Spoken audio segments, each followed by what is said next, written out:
You can do all the right things. Have family meetings, come up with your family values, talk about your family values, figure out a way to make them stick. You can be super intentional in your parenting and still feel like something's missing, like you're just surviving instead of thriving. And that is what this episode is all about. It's the piece that ties this whole series together of creating a safe base for your kids. You want to create an environment where your kids can come to you no matter what, where they feel like they belong, where they know that they are going to get their needs met and they are going to feel heard and seen and be understood by the people who love them the most. So today is where all of this comes together. It's the difference between a family that reacts to life versus a family with a culture that guides how they live. I'm going to be sharing 7 practical, doable ways to build this starting today. Before we dive in, if this kind of episode that might make you realize you want more than just information, you may want someone to help you build this in your specific family with your unique kids. If that's you, I love to chat. All you need to do is go to raisingkidswithpurpose.com/chat and let's figure out what your family needs next. This episode is going to give you the map. A call with me will help you find that starting point. Okay, let's dive in. When all of my family members, all my boys were sitting at dinner together. We're laughing, we're sharing stories, we're talking about what we heard on the news that day. Well, we don't typically watch the news, but whatever we hear people talking about, we are just together. It feels so good. And this is can still happen, and this does happen even when things are really hard. I have kids that sometimes can have really big behaviors, and sometimes I don't do things perfectly. They don't do things perfectly because we are human. But when we come together and we are just all getting along and really, really interacting, or maybe we're playing a game of slamming bodies into bean bags or whatever it may be, or we're playing a board game together, it just feels so good. I can't help but just to step back, notice, find gratitude, and realize that this is what this work is all about. It's about creating a strong family culture. So, what is that? A strong family culture is basically the invisible thread that holds a home together. Yes, there's traditions and rituals, routines, habits, but it's really how you treat each other. It's the values that you live by, which we have been talking about, and it's the environment that you create. Every family has a culture. Now, whether it's a healthy culture or not is up to debate, but every family has one. And the other question too is whether it's intentional or accidental. And that is the difference of having a strong, healthy family culture is it needs to be intentional. There needs to be some purpose behind it. Growing up, my parents worked a lot. And because of that, they were super intentional about family meetings. All of my memories from childhood were around that dinner table. Even if my dad left work to come home to eat dinner with us and he went back, or maybe he couldn't come home for dinner that night, and we would typically have a plate of raw vegetables. And even if the dinner was hamburger helper or Bisquick meals, on the back of the box where they give you a meal. I feel like my stepmom would make meals like that. And we sat around that table. Sometimes, yeah, we would fight or argue, but it was something that we did consistently and regularly. And that created such a strong family culture. And my son, he had said one time to me, I love that we always eat dinner together. It feels like home. That is what you want to create. You want it to feel like home. And this is what I'm going to help you become more aware of so that you can start being more intentional and create even a stronger family culture than what you already have. There are 7 ways to do this. And the first one, surprise, surprise, is to start with your family values. If you've been listening to this series on creating a safe base for your child, you will know that I talked about family values in 2 episodes, in episode 4 and episode 5, and how to define them, how to download my family values toolkit, fill out the poster. And then I also talked about how to make your family values stick. Because when values are clear, they guide behavior and create a sense of unity and purpose. And that's our whole point in this, right? Values, you can think of them as the foundation. They're the foundation that your house that you're building on, physically and and figuratively, is what everything else gets built on. And so it shapes how you interact, how you make decisions, how you navigate conflict. I think the really big one too is how you communicate and how you treat each other. Without values and without knowing what the values are, kids are left guessing what your family actually stands for. And so, also, what you can do is create a family motto. We have little mottos and little mantras and sayings that we say all the time. One of them is, in this family, we share.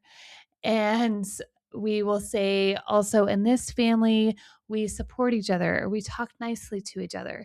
And we help each other out. We're there for each other. And that's something I repeat all the time, especially in the time of conflict. So if my kids are fighting, I'll just say, hey, what do we do in this family? And sometimes they will have enough access to the thinker part of their brain to answer.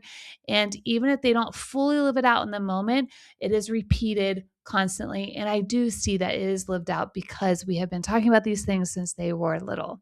If you haven't done it yet, here's your little nudge to sit down together, brainstorm what matters most, write it down, and put it somewhere visible. And you can make it fun too. You could do a family pizza night or something to figure out what your values are.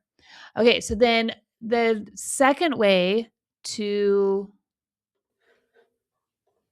build a strong family culture is to establish meaningful family rituals and traditions. Traditions can then be like the glue that you put in between all the studs, I don't know, or nails in our house analogy, because what they do is provide stability. They create that belonging that you want to have your kids feel, and they give kids something to look forward to. A simple bedtime routine or an annual holiday tradition really communicates this is who we are and we belong together. Or, like I had mentioned, having family dinner every single day or as many times as you can in a week. I know schedules get crazy and busy.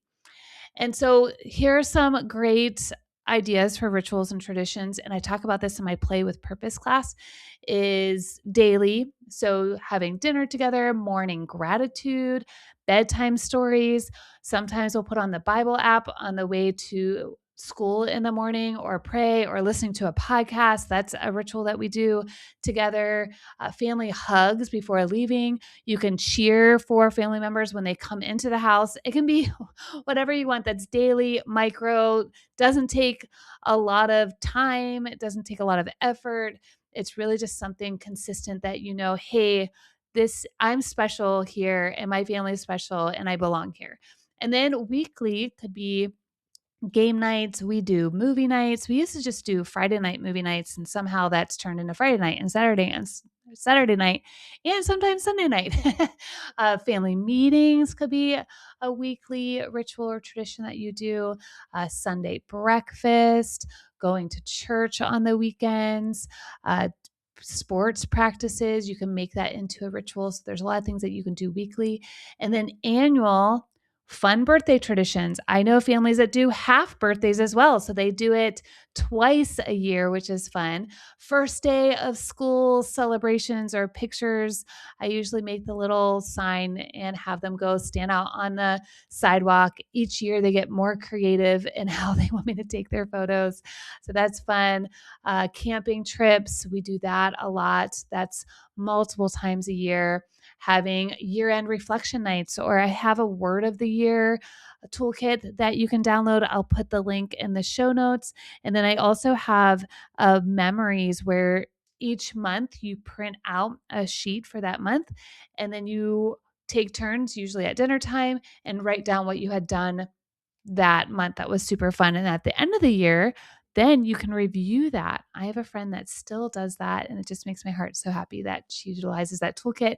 And it just creates a really strong family culture.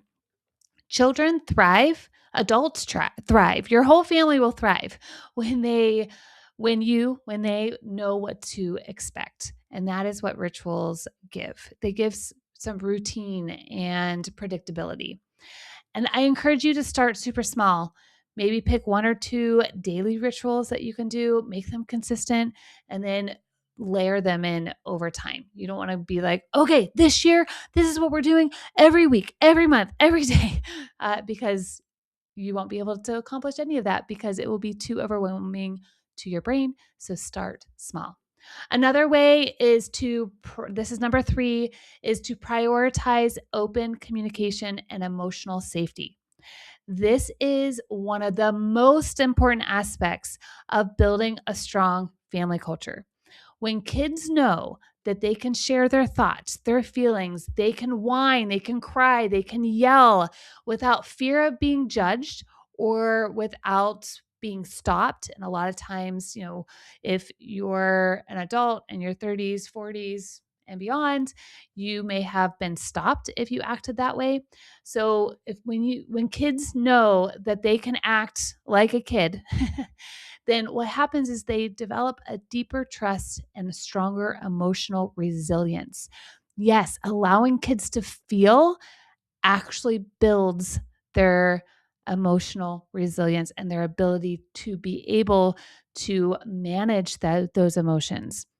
It may sound counterintuitive. Wait, if I just let them cry all the time, they're going to be able to manage crying all the time? Yeah, because I love this quote. I don't even know if it's a quote, but it's something that my co-host of the podcast I used to host, Kindled, powered by Prenda. She said this all the time, Katie Broadbent. She said that brain maturation is messy. It's loud. It's emotional.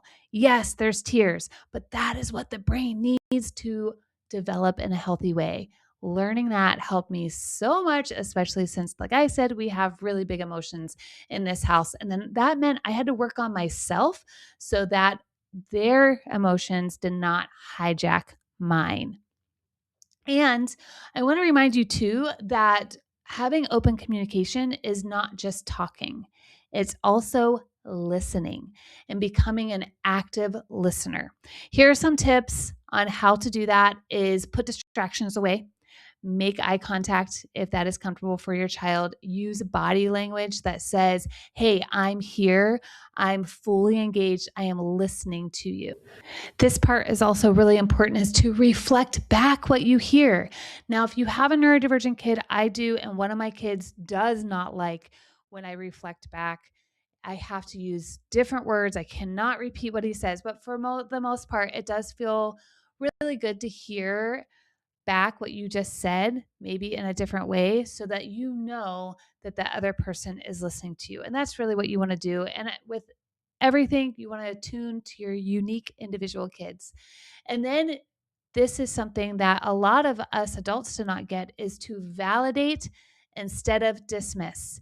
Even if you disagree, that's fine. You want to validate their experience. Wow, that sounds really hard. Instead of, oh, you're fine. It's not that big of a deal.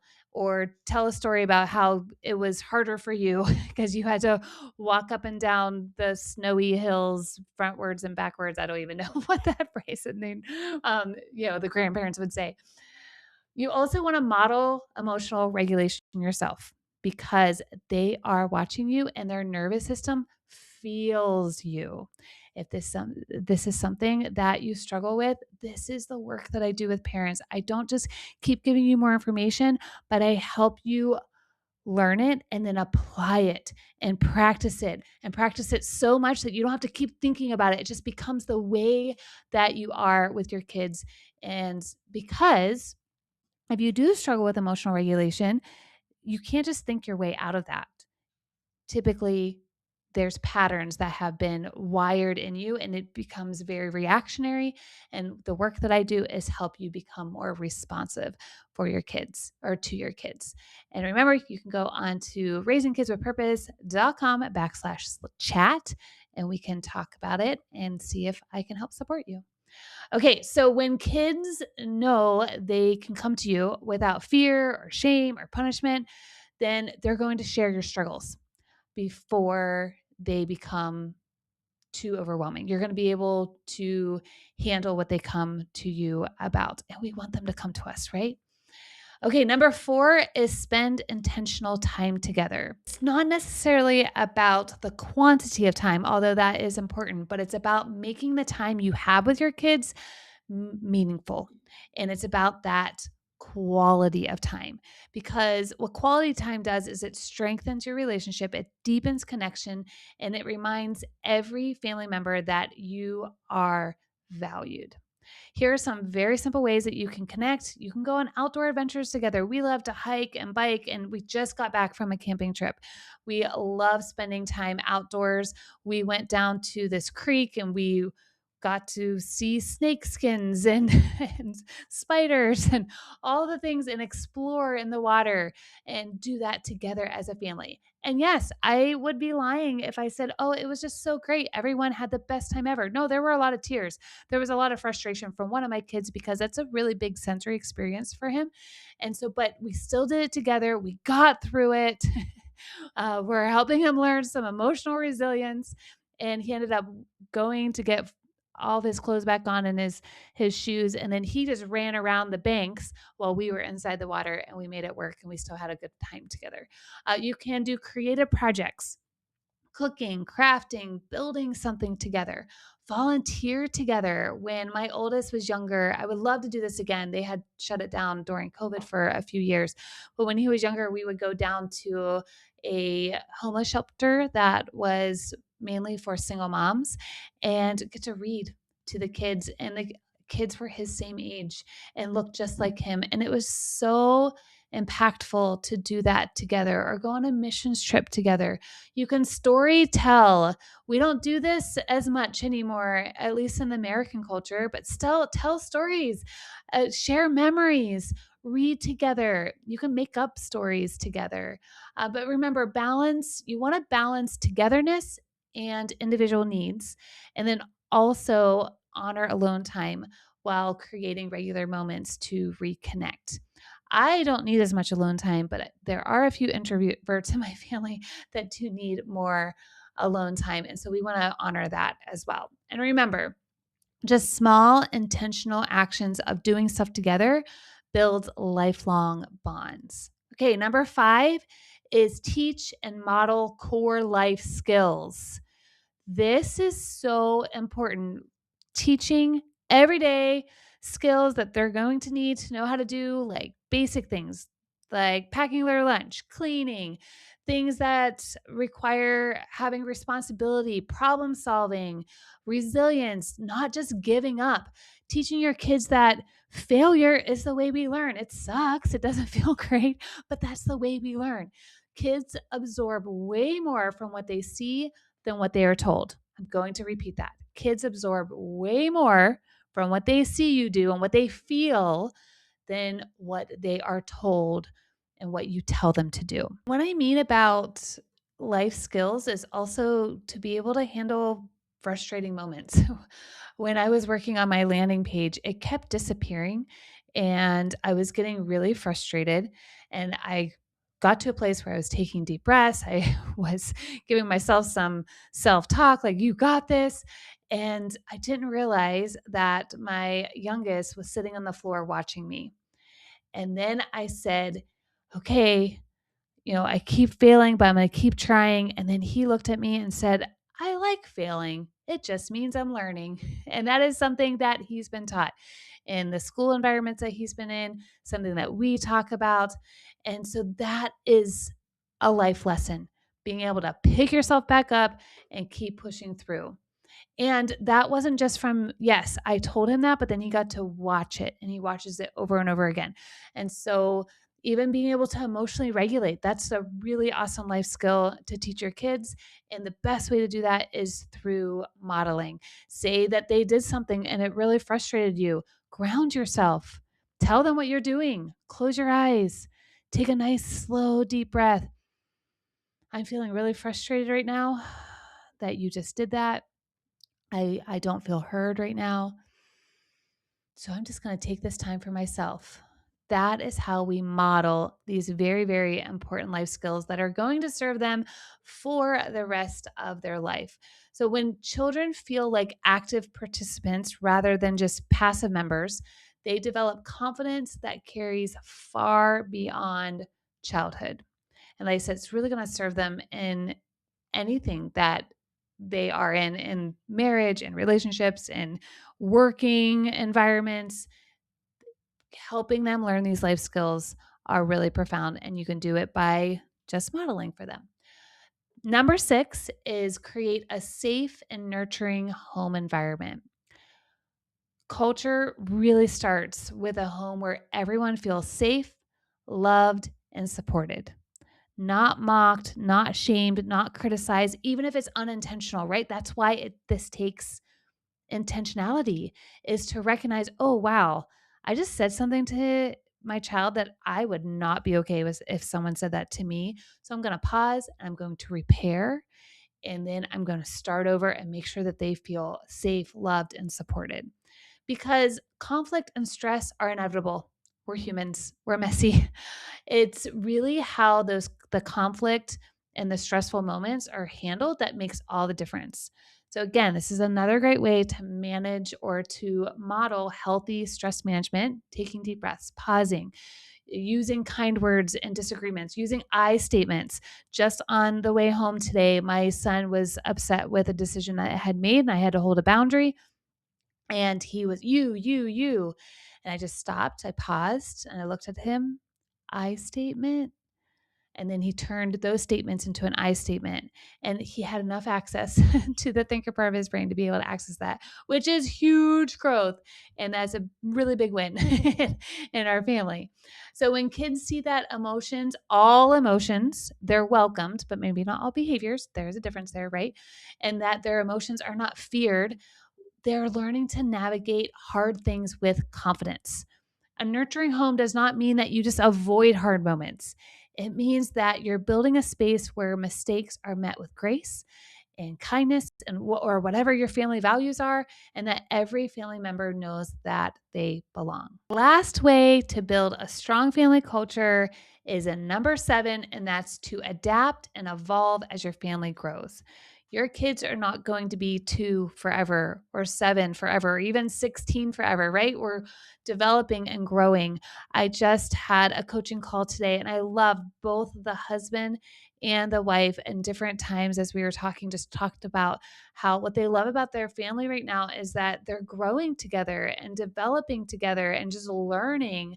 And yes, remember, it's just how it is now is not how it's going to be forever. One of my friends that I used to work with years ago, she had triplets, and I will never forget this. Visiting her, the babies, I can't remember how old they were, maybe 5 months. And she had said that her husband was so excited. He had just got it all down. They're like, had the babies on the boppies and, bottles, and he had just gotten their routine down and then it had to switch. And he's like, "No, this is the way it needs to be." Especially in those early years where the naps are changing and the feeding schedule is changing. It's just we need to be adaptable and to remember that things are going to change as our kids come into who they are as humans. And so really what works when your kids are toddlers may not work when they're teenagers, but sometimes teenagers do display some toddler behaviors. So there are some things that still may work, right? And so it's really just attuning to what your kids need and attuning to where they are developmentally. Or a lot of us parents were just talking about this at our camping trip because we've been camping together for now maybe 9, 10 years. And the oldest kids are teenagers and they don't necessarily want to come or do the same things that we're doing. And we were talking about, well, we're in this transition period of we're still going to invite them. And then as they start driving, maybe they can take off and go explore. But then, it's just going to be us. And then maybe we'll all have dogs. I mean, a lot of us already have dogs, but, we're just realizing, our kids are not little kids anymore and they're not going to want to do all the things that they did, but we can create new experiences, new rituals, new traditions, and really invite them into the process. The key here is to stay flexible while also being intentional and keeping your core values intact while letting basically everyone still breathe and be who they are. Uh, One of the ways that we reinforce family culture is through limits and structure that we create. So, if boundaries feel like a constant battle in your house, or you're having these rules and the kids just aren't listening to them, or you feel like you're either too strict or you're permissive, I made something for you. It is called the Setting Boundaries with Purpose Toolkit. Let me say that again, Setting Boundaries with Purpose Toolkit. And it's designed to help you set limits that actually stick without picking up that rope and without getting into power struggles, which a lot of times that's what we end up doing because we're trying to exert our control and our kids are exerting their control, and then it just becomes this battle. So instead, we can set boundaries that help provide them the guidance. And boundaries are not separate from culture. They're really they're a part of what makes kids feel safe, and it's all part of creating that safe base for your kids. Okay, I want to briefly recap the journey that we've been on with creating this safe base. It's we got to start with values. Define your values and then figure out ways to make them stick. Talk about it, use games, use play. You can have family meetings. We talked about extensively how to have family meetings, what they look like, why we have them, how to give our kids a voice, how help them feel heard. And then that all then leads to building a strong culture. A safe base is not just built in one conversation or having all of these rules or disciplining our kids the right way. It's really built in 1,000 small intentional moments. Building a strong family culture it really is a journey. It is not a checklist. So the fact that you're here, you're listening, you're doing the work, that is the culture, and you're already building it. Now go have fun.